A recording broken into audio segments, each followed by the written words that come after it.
Hey, chiropractors, welcome to Modern Chiropractic Mastery with your host, Dr. Kevin Christie, where we discuss the latest in marketing, business, and professional growth with some of the leading experts in the industry. Docs, welcome to another episode. I've got a good interview here. I'm excited about it. I've got Carolyn Boldt from Crossfields, and we're actually going to dive into the psychology of a good office space. And I'm actually in the middle of, and you'll hear a little bit about that in this interview, but I'm in the middle of renovating my office, or we'll give it a makeover. You know, we're not changing the layout and structural design and knocking down walls, but we've been in this space for 9 years and it's time for a little bit of a facelift. And so we're going to give you a little bit about my story on that as well, but we're going to really dive into the psychology from a patient perspective and also the doctor's perspective of when you're in a really nice office, right? It doesn't have to be a Taj Mahal, but when you do invest in your office and it does have an ROI, and we're going to discuss that in depth today with another great interview. We had Carolyn on last year and we talked a lot about the ROI of your space. Like there's an actual ROI of flow. And, I talked to a lot of chiropractors where frankly, their biggest hindrance of growth is the office space they're in or the design. And so listen to that episode that we had last year. This one's going to be more about the psychology of it. If you'd like to check out more information, you can go to www.chiropracticofficedesign.com/Kevin-Christie, and you can get all kinds of information there. Before we dive into this interview, I wanted to make mention of a little marketing contest we're having, which I'm excited about. We're actually going to give away a free yearly subscription to RRS Education. I subscribe to that for my practice. We have a handful of continuing ed, clinical type of education attached to our practice to make sure our doctors are always keeping up with the latest in research and technique.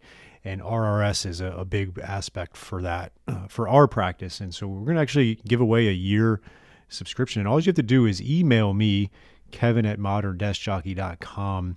I want you to just email your best and most successful marketing campaign or strategy, something you've done in your practice and are doing that's really working. My ultimate goal in this is not to just give away one subscription. That's definitely, we're going to do a vote on which idea is the best in the group. But my goal is to actually drum up some really good ideas from our audience. A lot of you have great ideas, and I'd love for us to be able to post that in our Facebook group, the Modern Chiropractic Marketing Group, and you be able to see what those ideas are and maybe start to implement some of those. So that's the ultimate goal in this, is to really come up with some great ideas. And then whoever does get voted as the best idea will win the free year subscription of RRS Education. So just email me that, Kevin@moderndeskjockey.com, and I'd really appreciate your efforts in this.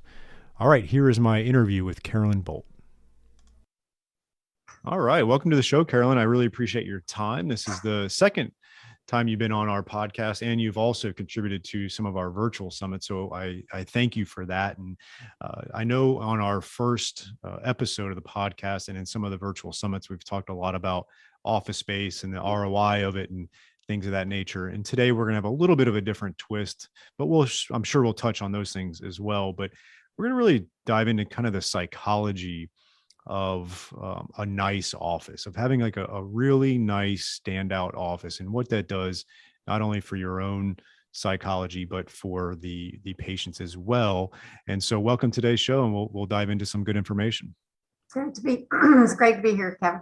Yeah, absolutely. And so I'm in this process now where, and I've talked about it a little bit, but I'm going to kind of give a story and then we'll piggyback off that. I bought my office space in 2013. And so one of the things I know you and I will talk about is the difference between owning your space and renting, and then even the terms of your rent on what you would do potentially. But that was 2013, and a couple things have changed since 2013. It's 2022 now. And one is the design taste has changed. And I recognize that, color schemes and artwork and decor and furniture and just those things have kind of changed. Every every so often.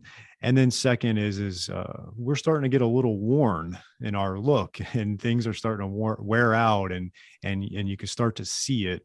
I would say we still have a very nice office, but it's that time. We're 9 years into this now, and so I'm going to be renovating this office. And so I want you to just touch base a little bit on how often does the design kind of go in and out of style, would you say? Well, in the interior design and architecture world, it is known that every 7 to 10 years, color schemes, finishes, ideas, design dates every 7 to 10 years, and that follows a pattern of fashion. Mhm. So fashion tends to date a little bit faster and quicker than finishes and art and things of that sort, but every 7 to 10 years. Yeah, and it's interesting because we moved into a new house. Well, I shouldn't say a new house. It was new to us, and it was in 2020, and the kitchen was completely remodeled in 2012, and it's a nice kitchen. Like it's got really good upgraded stuff, but it's a 2012 kitchen, and as my wife was saying, is like it's 2022. A more open concept is more in, and all these different things, right? And so um it's no different than in the office space. No different, no And different it than the and honest. it seems like some of the people I talk to as well, every 7 to 10 years, you got to start looking at the potential that your office is starting to look worn as well, right? Right, right. And some of that depends on the quality you bought to begin with. Mhm. Yeah. So we Or the tell our volume of patients you have coming in too, are right? the You. volume of patients you have coming in. Now, if you buy really high quality and have a really high volume, Mhm. one of the things that's hard is to get rid of things that you paid a lot of money Yep. for and they haven't worn out, but they dated. Yeah. So that's another thing you're challenged with. And you make that decision when you go into it of Mhm. how long you're willing to, pay for that item. If you Yeah, and I remember the person I consulted with was just like a local person at I don't even know where she's at anymore, but this was back, I remember 2013. One of the things she highly recommended, which was worthwhile, was I went through a furniture company that specializes in offices, and it wasn't cheap, but the patient furniture that we got is actually still in really good shape, right, and it's really made well. And I remember her saying that, as like, look, this is going to be very high use stuff here, and you don't want to have to replace it every 3 or 4 years. And then interestingly enough, with my office furniture for my employees, that is really taken a toll because it's just massive use. Like we had these nice architect chairs for our stand-up front desk. Those things are beat to heck because of the use. The backs of our chairs are starting to break from employees using it so much. So we got to replace some of that. And and did you the, buy those from the commercial furniture dealer also? I did, but I skimped a little bit on Okay. because every place has different qualities, and Yes, I didn't yes. skimp on the stuff the patients use, but I did on the other stuff. So I saw the difference for sure. Well, that's good to say because you're right. Commercial, there's lower levels and lower quality levels of commercial furniture Yep. and to higher level quality commercial furniture also. So Hmm. yeah, so you have that balance between you need to get the office functioning. Yep. You have a budget. Where are Hmm. you going to spend the budget? What we tell our students is buy the best looking things you can get and budget to replace it in a year or so Hmm. because you're going to buy it the lowest quality, Hmm. highest look, like So something that you buy from an office, not an office place, but more residential. Residential furniture won't last as long in a commercial space. I'm glad you brought that up because that is a big difference. And that's a lot of things. One of the big differences between commercial and residential is just the amount of use typically. and Exactly. and there is a difference. So you definitely want to make sure that that's the case. And then touch on it a little bit more because I want to come at this episode today, and we may throw around a little bit of numbers. I'll be candid with what I'm gonna spend and do and how I'm doing it. But we understand that not everybody is going to be able to do that out of the gates. And so, if someone is just getting started on a tight budget, what are some of your recommendations for them with that? getting started on a tight budget. Yeah, like is there some things that they should like, oh, look, don't skimp here, but maybe you can over here, like some of that type of stuff that you work with people on. Well, don't skimp on the way things look, is what I say. Perfect. Because when you're getting started, Mm-hmm. if you want to spend $50 to $100 on a really good looking chair and it looks really good, do that, even though you're going to have to replace it in a couple of years. You're going to have to replace it. Budget yourself to replace it, but you're going to be making more money then. Yep. You're going to have more emphasis there. But we see, I just hate it. We see these beautiful offices that we'll design, and then the chiropractor say, hey, look, I bought this deal at chairbiz.com and it's a commercial chair, but it looks like it was made in the 80s. They still sell those things, and they won't wear out, and they aren't very expensive, but they date the whole space. I have pictures of offices I won't put on our website because the furniture has been dated, before they even started. So it's just those little things that you can make. The whole environment of the space is going to impact the way people think and expect of you. Yep. And you want quality, and you want things to not be worn out, but you don't want to walk in and feel like you're already behind. That's the point. Yeah. Yeah. I've been hammering a lot on two things over the last 6 months or so. And one is the patient experience. And I started hammering on that even more because I interviewed Joey Coleman of Never Lose a Customer Again. And it was very good. I loved the interview. His book is great. So we've been really working through that. And obviously the clinical care is table stakes. Like you got to be good at that. And that's going to be the most important thing. But let's put that aside for now. We really got to make sure that, not only is your team friendly, but when they go in, they're like, wow, this is a really nice office. This is a great place to be, because we've all been to doctors' offices where it looks like the 1990s. It looks terrible. Like I think about my primary care doctor. It's in the building that my office is in. Great doctor there. I walk in, it's just, they got, stuff on the wall that's like, just the loose leaf paper with, they printed from their computer that has a sign. It's like it's just brutal how bad it is. It hasn't been updated in probably 20 years, and it's disgusting, and so it does matter to have a nice office. And so I've been hammering, and we'll dive into that more. I've been hammering on that, the customer experience or the patient experience. And then two is capital expenditure into your business or into yourself, and being able to reinvest into your business. It can be some of the best ROI that you have, we kind of in our minds sometimes think like the job guy, like the person that sits that works and gets paid a salary, and they have no control over their income levels or growing a business. They have to, if they were given $50,000, most likely, like if they were going to invest it, it's just got to be in the stock market or like a 401k. Like that's really their only option for them to invest money that has an ROI. Whereas a small business owner, you can, and I'm not saying that's not a great option, that's an option for sure, but you can choose to invest that into your practice and it will spit out money as an ROI. And so I'm going to kind of close up this this long preamble, but part of what I'm doing is, since I own my space, I'm actually refinancing it. I'm going from like a 5.3 APR down to a 4.2, which is great. But I'm going to take out 50,000 in of equity to spend on doing this. Yeah, I could have taken the $50,000 or even more and spent it on something else or put it in the stock market or whatever. But I feel like the best use of that money that's going to have an ROI is actually investing in the look and renovating my office. Can you speak to that a little bit? Well, what we tell our chiropractors and doctors is start to look at how much the value each patient is to you. Mm-hmm.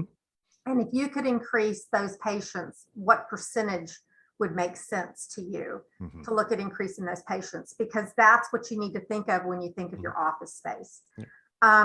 It's not extremely documented. I wish I could have exact numbers, but Mhm. it's somewhere between 10 and 20% increase when you change your office space Mhm. on how easy it is to sign up new clients. Yeah. It's amazing because the clients have, okay, so understand that there is a psychology of space. Mhm. And that psychology of space is very well documented by people that do retail and hospitality. Yep.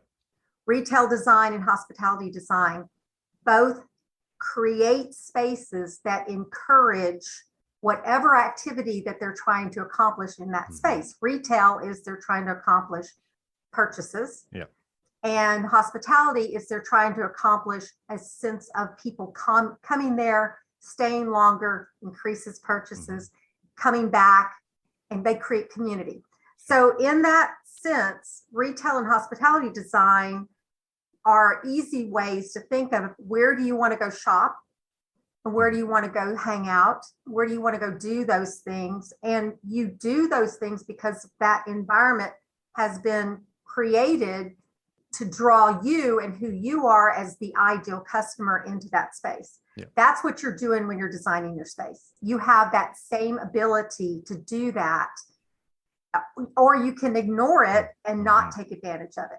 Yeah. So it's kind of like you've done this wonderful, beautiful website, and then you forget that this is part of your marketing package, is your office space. It's huge. I mentioned to you pre-recording, my wife was a visual director at Saks Fifth Avenue prior to having our first child and such. And so that's what she was in charge of was a lot of that visual design. Like, what are they trying to get their, the people that go into Saks do spend a lot of money, right? Yeah. Like that's what Saks is known for. Exactly. And I used to joke around with her, it's like, oh, I can get you a pair of jeans, I get a double discount, it'll be 30% off. I was like, yeah, it's still 70% on $350. Right. So, but there's a whole psychology of design and everything that she was trained to do or had to do at a Saks Fifth Avenue to accomplish that type of atmosphere to where people are wanting to spend money.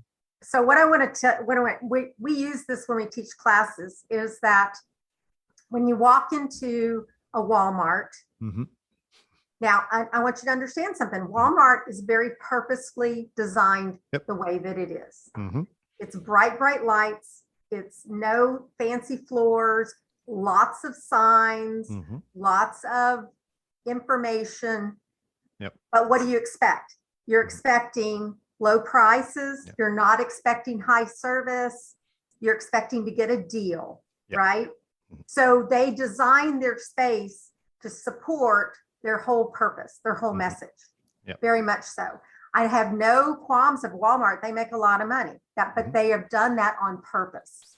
The same thing, you go all the way over to like a Saks Fifth Avenue or a high-end designer store, you're not going to see any prices anywhere.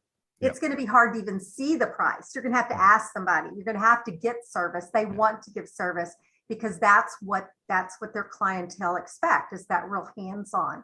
And so as a chiropractor, as a doctor, you just need to decide where do you want to be in that spectrum, and how can you support that, not only with the people behind your front desk, which is your very important first impression, but it's also the environment around it and all of those things. So I could go on for hours. Like, I know it's great, and it's interesting because I kind of stumbled upon that back when I left the gym setting. I was renting a gym or whatever, and then I ended up in an orthopedic office that was really nice. And I just was renting a room out of there, but I saw the difference of like my patients started to come in and like, wow, this is a nice office, and then when fast forward a few years after that, I bought my own space and did it. I was like, I need to make this nice. And I'm in an affluent area. And I knew that if I wanted to attract the right type of patients that are, doing big things and aren't price shopping, right? I needed to have a certain level of office. And when I remember I spent a good amount of money, not on build out, but also on furniture, fixtures, and equipment. But doing it the right way, I remember people coming in and there was a wow factor to it. And I've been able to attract the high level folks that aren't price shopping. And then when I went out of network with all the insurances, it hasn't been as big of a deal. And so now I know I got to keep up with that, and make sure Exactly. that my office looks good. Now, I will say, I remember back in 2013, I instructed the person that did some of the design for me. I think I might have told you the story, but we had an office space inside of ADT Security, and Okay. she worked for them. She was a patient of mine, and she worked for them doing the design. And so she just would do some random one-offs for me, right? And I remember saying to her, I was like, look, I don't want this to look like a palace either, because Mhm. as a chiropractor, I didn't want people to think, like, oh, wow, like marble everywhere and all this different stuff. Like, not that you can't get too nice, but it's like the patients don't want to see your Ferrari in the parking lot either sometimes, right? And so I Yeah. said, I was like, I want really nice, but I don't want over the top, like gaudy type of thing. And so that was part of the psychology I was thinking of at the time as well. All right, Docs, here is a new opportunity for you from Darcy Sullivan of Propel. She is our SEO specialist in helping out many chiropractors with their search engine optimization and making sure Google is finding you and getting you new patients. It's amazing how many new patients chiropractors can get and are getting when they do the SEO right and a few other things. And Darcy is offering a free SEO workshop just for chiropractors, and you can sign up for that at bit.ly/propelmcm.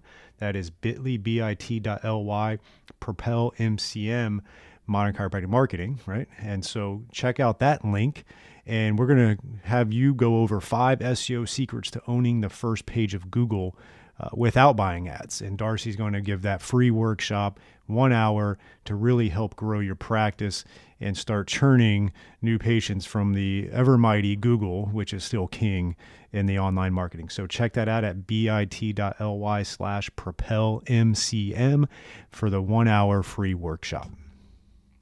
Well, I think that what you were saying is that your image needs to blend with the price point on the services that you're offering. Yes. So let me use an example. Mm-hmm.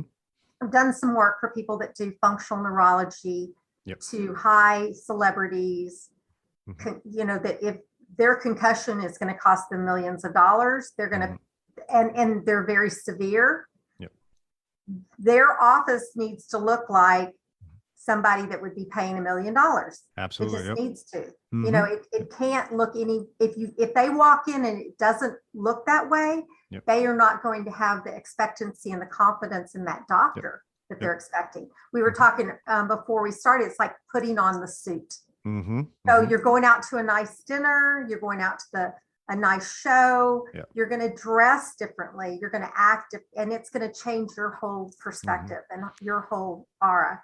So you want to find that happy place that's going to your clothing, your front desk, your atmosphere, everything that they touch all emulates who you are and your brand and what you're trying to speak to. Yeah. So if you are I'm just going to speak this, if you're a super, super high volume kind of doctor that wants to get lots of patients in there and stuff, you can't be too high priced because they're not going to, what I'm saying? It's not going to be conducive to them to go there. Do you understand what I'm saying? No, absolutely. Because, we're like more sports chiropractic. And so Exactly. we're going to have people doing a lot of athletic type stuff. It couldn't be like a palace, right? Like it's people are going to come in there and they're doing physical stuff. So it needed to be, because like we have an open rehab area with rubberized flooring for that type of stuff, because we got weights dropping. And so there's going to be this mix of like, okay, people are coming here to do work, but it's got to be nice. Exactly. But it can't be, marble floors either and dropping weights on it. So that was kind of why, like, you're right. Like we had to match it with who our clientele was. You have to match it with your clientele. Yeah. And I've kind of thought about like, what are the professions where some of these offices can be very nice? And I just from my experience, I go to this dermatologist, beautiful office, and I love it. It's like, this is the dermatologist I want to go to. My dentist, they're in my building. They did a full, huge, insane build out. It is amazing looking. And I love going in there because they're going in my mouth, my teeth. Like I want cleanliness. Like It just looks nice. If someone's going to a plastic surgeon, probably needs to be a really nice office, right?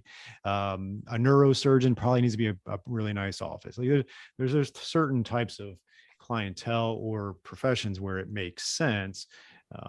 But I think there's a point of no return depending on what your clientele is.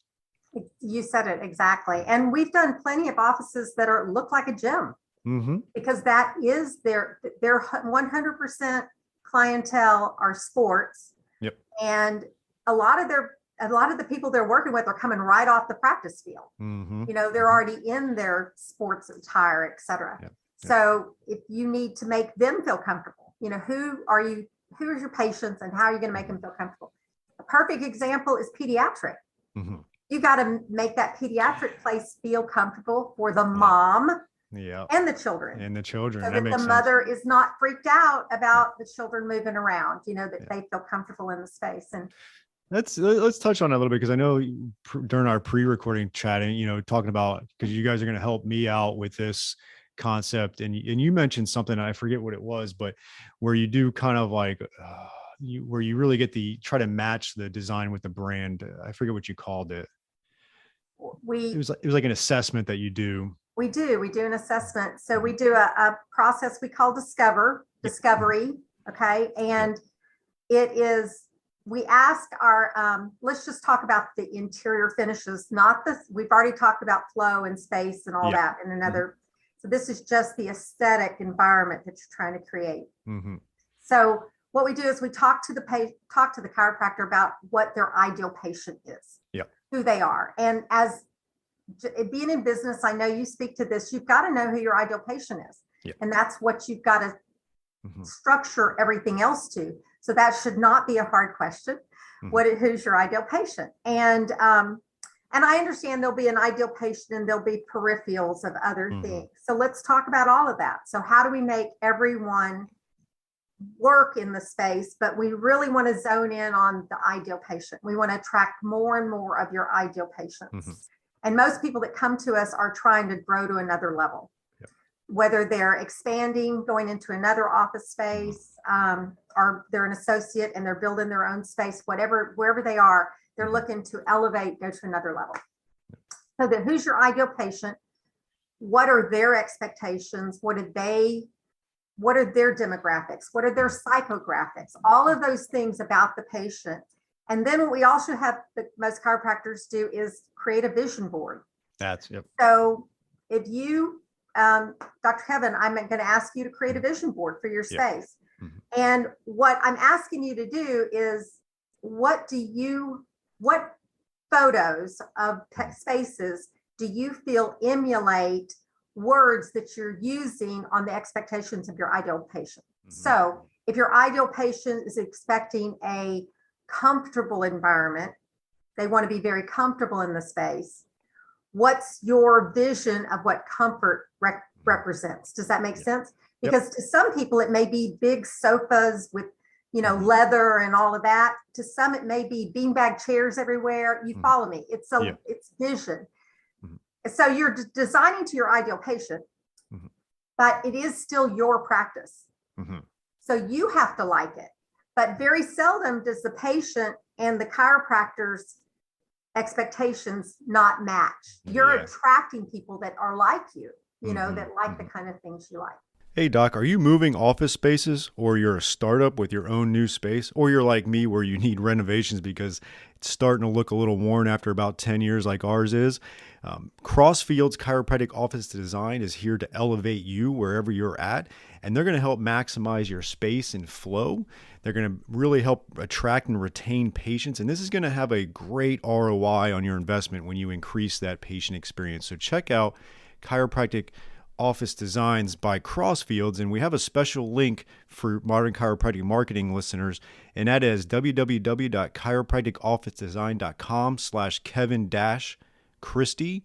And with that, you're going to have discounts. We're going to have direct links to a mega bundle of free resources, and you can check them out, and you can get 15 of our most popular floor plans, 5-phase checklist for a startup office, 5-point designer checklist to evaluate your current office image. And there's 30% off on all online products when you go to www.chiropracticofficedesign.com/Kevin-Christie. So does that help? No, that's perfect. And that's what I'm looking forward to do, because when I first did my space, it really didn't have a ton of conceptual ideas around the artwork that are on the walls. I put some sports stuff, like, because I've been fortunate to work with a lot of pro athletes, but I remember one of the things that I didn't want was my office to be just lathered with every picture of every athlete I worked with and all that. Like, that's fine if people do that. I just didn't want to exclude a lot of my regular people. And so I've got a couple things here and there that are sports related of some of the stuff that I've done. And then we've done kind of just some of your chiropractic things, but it's just a hodgepodge at this point. We have probably 2 rooms that actually have a good theme. And so we're going to start working on actually doing that. But we went mostly with just regular benign artwork. Regular benign artwork. Yeah. It's I have a theory on artwork. I just want to spread, and I even have a blog written on it, but especially when we first started working in the chiropractic realm 10, 12 years ago, it's like there seemed to be this expectation that you had to put chiropractic, I call it chiropractic propaganda, because I don't have another word for it. Yeah. But all the reasons you need chiropractic up front in your lobby, just everywhere. Yeah. And my philosophy is, as a patient, chiropractic patient myself, I need to come in and feel comfortable and feel like I can trust these people, not like they're trying to bombard me. Yeah. I think there's a place for that. But it's not everywhere around you as soon as you walk in, because then unless you want to be Walmart, because that's what Walmart does, right? And so my expectations are, okay, this is going to be a cheap, fast, quick fix thing. It's exposed as opposed to a relationship. So it's relationship building. So think about your front office is a little bit more like your living room would be. And you're not even, it's comfortable, it's encouraging, and you don't even have to know you're in a chiropractic office. Do you know what I'm saying? Oh, absolutely. You can a little bit, but just a little. And then as you walk down the corridor, I would say that's a great place for testimonials, for information where people can begin to hear what other people have thought. And then when you get into your exam rooms, that's when you can show all the different reasons why chiropractic can make a big difference. Yeah, no, that makes a lot of sense. And so that's definitely something that I know my wife and I and you will work towards on getting a good idea of that. A good mix. Yeah. So yeah, I like having nice artwork, and I think we'll kind of go that route, not as much of the propaganda. So, but we'll figure it out. But let me say this, the artwork, remember, artwork is also part of your culture that you're trying to create too. So it should match and blend and things of that sort. I just want to go back real quick, talking about students and startups and stuff, and the wow factors and all of those type of things. I was telling you earlier, paint is dramatic. You can do some dramatic things with just pops of certain specific colors in certain spots. Very inexpensive. Just have to know what you're doing.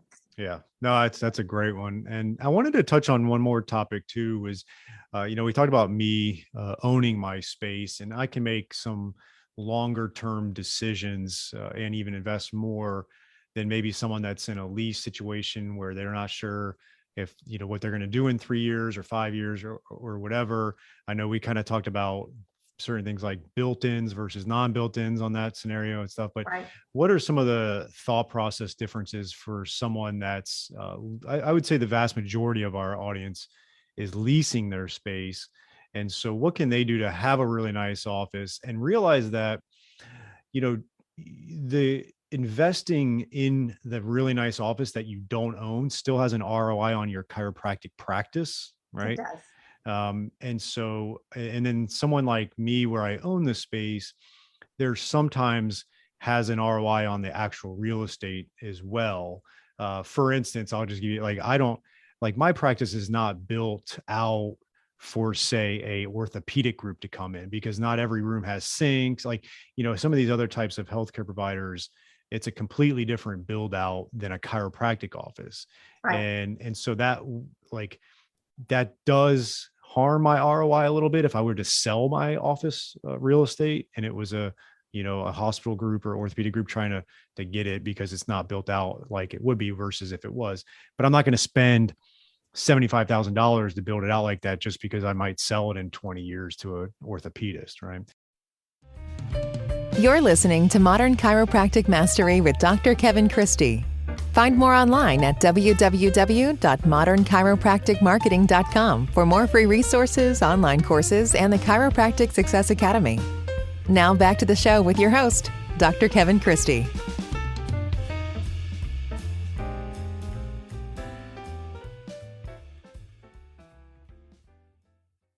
Yeah, give me some thoughts on the person leasing their space and why it's still important to have a really nice office, to invest in that, and then some of the things maybe they want to avoid or think about. Well, one of the biggest things is you have to determine how long you think you're going to be in your space, which I know is like a crystal ball. Yeah. You don't exactly know, but are you going in there with a 3-year lease? Or are you going in there with a 10-year lease? Some of that is a perspective, and understand that you want to get, so what I tell people, if they're going into a 3-year lease, you want to spend as little money as possible on the extravagant finishes. Yep. Okay. That's where I say use paint, use some wall covering. There's some amazing textured wall covering. But when we have so many that, they want stone. Yeah. And I'm like, stone is wonderful, but it's expensive. Yeah. It is expensive, and it's going to stay there. It's not going to move with you, if you're not going to take it. So those type of ideas, how can you get the wow without the heavy, expensive textures and the heavy, expensive finishes? The other thing is the built-ins. You were talking about those earlier. We love built-ins because you can get so much more efficiency when you've customized a built-in that goes up the wall and you're using all of that square footage. Yep. But it's expensive. Built-ins are expensive. So you buy furniture. We send our chiropractors to IKEA. Go buy stuff at IKEA that has some 3-dimensional space to it, and just be willing to throw it away when you move. So that's the kind of thought process. The other thing is a front desk. So the beautiful front desks that we design that are on our website, I can actually show you some that are startups that are built with a wall and a countertop. So you can do that, and very inexpensively, and you can put wall covering on the front of it and a really cool looking countertop on it. That's, and you can make it look really good without putting, $500 or $600 a linear foot into a front desk. Yeah. It makes a lot of sense. The built-ins are such a good look, functional, but if you're only there for 3 years, that's a lot of money you're spending that you can't really take with you, most likely. And even if you build them in so that you can move them, are you going to then be able to move them so that they fit? Yeah. So we work with people that have front desks and built-ins, et cetera, that they have spent a lot of money on. That we're trying to retro their new space to make that work. Yeah. And that's sad too, especially when you spend a lot of money on it and they started to date. That's the other thing you're dealing with. Yeah. Everything's going to date. Sorry. It is going to date. And you got to prepare, and you got to prepare for it. Right. And that's what I want to touch on that real quick. Cause for me, I always knew that my plan of every 10 years was I could take equity out of my real estate that I own, so that I don't have to just spend money. I'd rather keep the money instead of spending it. And I can, luckily in this situation, I'm lowering my interest rate so much that by taking out the $50,000, my payment really doesn't change, which is great. So it's almost like free money in a sense, but it's not. Yeah. And it's a good amount of money for you to do what you're doing. Yeah. I just want to say this, we have chiropractors that come to us and want to do everything you're talking about, and they only have like $8,000 to $10,000, and it's not going to go very far. So just also wisdom. That's why I wanted to ask you is that, I know 50 is a pretty good number for a makeover. Yes. $50,000 is not a lot of money when you're building out 3,000 square feet. Like I remember in 2013, I spent $150,000 to build out 3,000 square feet, and then another $40,000 on furniture, fixtures, and equipment. So it was expensive, but I knew I was never leaving the damn place. Right. So I made and it was all built into the loan. So that's Right. something that I want people to understand. It's like, I'm building this into my refinanced mortgage. But if you're buying an office space or you're starting a business and you're able to get a loan, a lot of times they'll build that into it. And it's a very wise investment, because again, it has an ROI to build that into a loan if you have to, right? Exactly. People that are leasing that are dealing with tenant improvement allowance. Mm-hmm. How far can the tenant improvement allowance? And unfortunately, I'm going to just say this, we're talking in March of 2022 right now, Yeah. and construction costs are crazy expensive. It is. So, it is. Yeah. Like, So just, plan for it. I remember, I remember it was like 2016. I was like, you know what, I need to start thinking about 2020 as far as doing what I'm going to do. I delayed it because of all the craziness that happened in 2020 and all that. But my mind had like $25,000 on it then.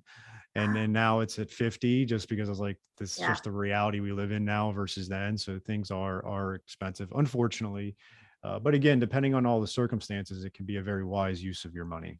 Very, very wise. Very wise. So, all right, let's wrap up. Yeah, I know your ideal client would be someone that's doing what we talked about, but also building from scratch and needs people to help them with flow and just the whole nuts and bolts of building out an office, because too many chiropractors do it themselves and they end up with a very patchy office and it kills their flow and their growth. So what are some of your ideal chiropractors that are looking for your services, and how they can find you?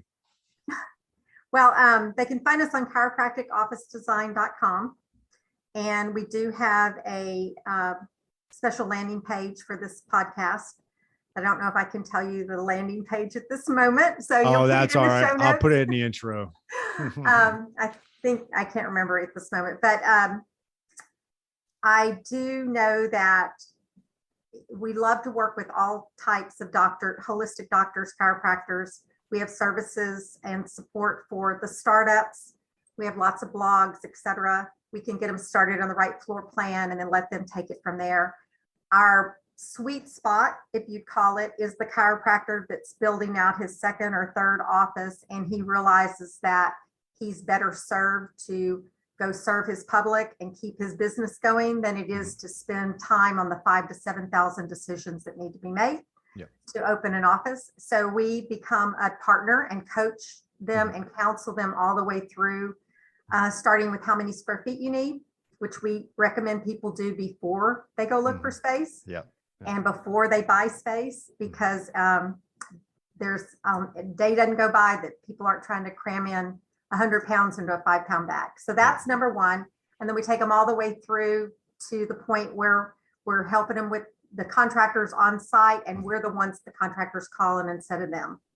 And help them through the whole process. That's great, because I can attest it's a big, long, hairy process for sure. And so if you start spending way too much time doing that, I've seen it, and I'm sure you've seen it, where all of a sudden the practice starts to suffer, and so you're actually losing money.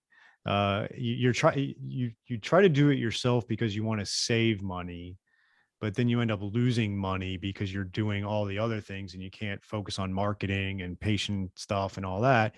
And you actually spent all the time to do it. You lost just as much money as you would have actually just spent to have an expert do it and do it the right way. And what you just said, you don't know what you don't know. And you don't necessarily know. We do this every day. So it'd be like me trying to adjust myself. You know what I'm saying? Well, I wish I had my original floor plan that I drew myself. What I was like when I was looking at this space is and I did it. It's looking back on it, it's hilarious. It's so sad. If I would have done it, because I was going to do that. I was like, that's what I wanted to do. And then, oh God, it was so bad. So luckily I didn't do that. So. Well, what's interesting is, I'll just share this with you. What's interesting is that in my past life, I actually did tenant improvement space planning. So I was the designer that worked with the real estate agent and met with clients, et cetera.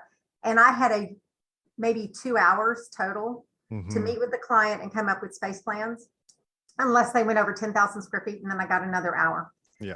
So what I was able to do is I was able to get their perspective very quickly, stick it in there, give them 1 or 2 plans, and we go. Yeah. So the approach that I wanted is, let's really understand everything. Let's consult with them.